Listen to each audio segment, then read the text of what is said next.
Well, we're here in the studio with Brian Ireland, who has done a feature film here in Alaska called 25.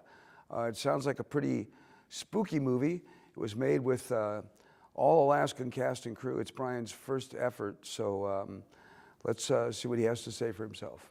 The movie was written by a friend of mine, Jody Bryan. He's an actor in this as well. He plays the main character.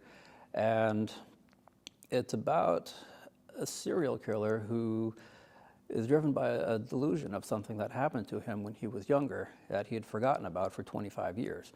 And in order to make this go away, he has to kill 25 people, one for each year, that he's forgotten about him.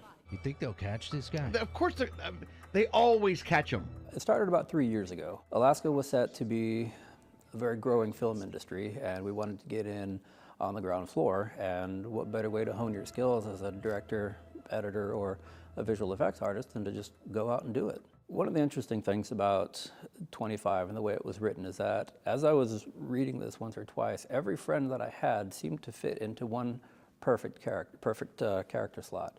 After going through this a couple of times, I'd realized I already had the movie cast with all my friends.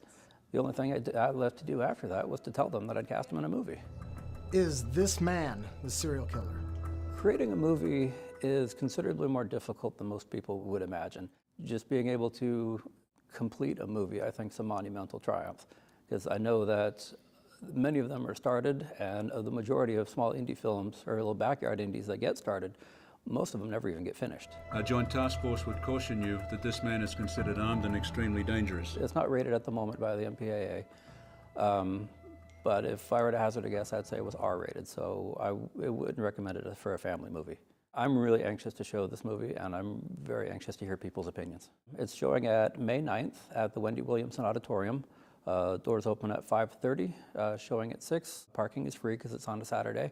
$5 at the door. There will be pictures available with the cast and crew. There will be a director and actor Q&A at the end, and there will be DVDs and Blu-rays for sale there.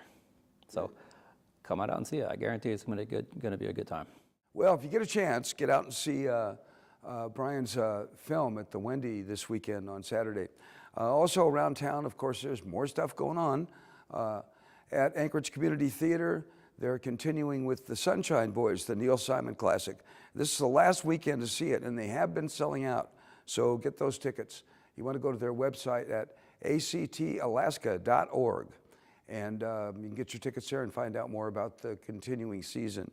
Also, downtown at Cyrano's Playhouse, Macbeth continues, the great Scottish play, and it's been selling out too, so I would say get your tickets. It's got 2 more weeks to run, but go to cyranos.org for tickets and information. You can also find out what they're doing for the rest of their season.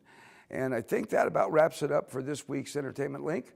And as usual, I'm Ron Holmstrom, and I'll see you around at all the fun stuff.